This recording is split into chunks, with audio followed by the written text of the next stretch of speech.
Mexikids, Mexikids, Mexikids. ஒரு ஊரில் சோமு என்ற ஒரு குட்டி பையன் இருந்தான். அவன் எப்போதும் அவனுடைய அம்மா அப்பாவின் போனை நோண்டிக் கொண்டே இருப்பான். இதைப் பார்த்து அவனுடைய அம்மாவும் அப்பாவும் ரொம்ப வருத்தப்பட்டார்கள். அதனால் அவனிடம் நிறைய சண்டை போட்டார்கள். ஒருநாள் சோமுவின் அப்பா நிறைய புத்தகங்கள் வாங்கி வந்து அவனுக்கு கொடுத்தார். சோமு அதனை வேண்டாமென்று படிக்க ஆரம்பித்தான். சில நாட்களில் போனை பிடிக்கிறதை குறைத்து புத்தகங்களை அதிகம் படிக்க ஆரம்பித்தான். இதனால் அவனுடைய அறிவு வளர்ந்தது. எந்த ஒரு புத்தகத்தையும் படித்து அதிலுள்ள கருத்தை சுலபமாக புரிந்து கொள்ள முடிந்தது. ஒருநாள் அவர்கள் காரின் ஸ்டார்ட்டே ஆகாமல் நின்றுவிட்டது. சோமுவின் அப்பாவுக்கு என்ன செய்ய தெரியவில்லை.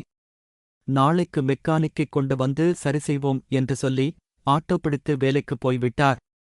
அப்போதுதான் கார் வாங்கும்போது கொடுத்த மேனுவல் புத்தகத்தை எடுத்து படிக்கத் தொடங்கினான் சோமு. அதில் எழுதப்பட்டிருந்த சில செட்டிங்களை மாற்றினான். வீட்டுக்கு திரும்பிய அப்பாவிடம், இப்போ கார் ஸ்டார்ட் பண்ணி பாருங்க என்று சொன்னான் சோமு. அப்பாவும் காரை ஸ்டார்ட் பண்ணினார். கார் எப்போதும் போல ஸ்டார்ட் ஆனது. மேனுவல் புத்தகத்தை படித்து புரிந்து கொள்ளும் அளவுக்கு சோமுவின் அறிவு வளர்ந்தது என்பதை நினைத்து அவர் ரொம்ப சந்தோஷப்பட்டார். அதன் பிறகு இன்னும் நிறைய புத்தகங்களை சோமுவுக்கு வாங்கிக் கொடுத்தார்.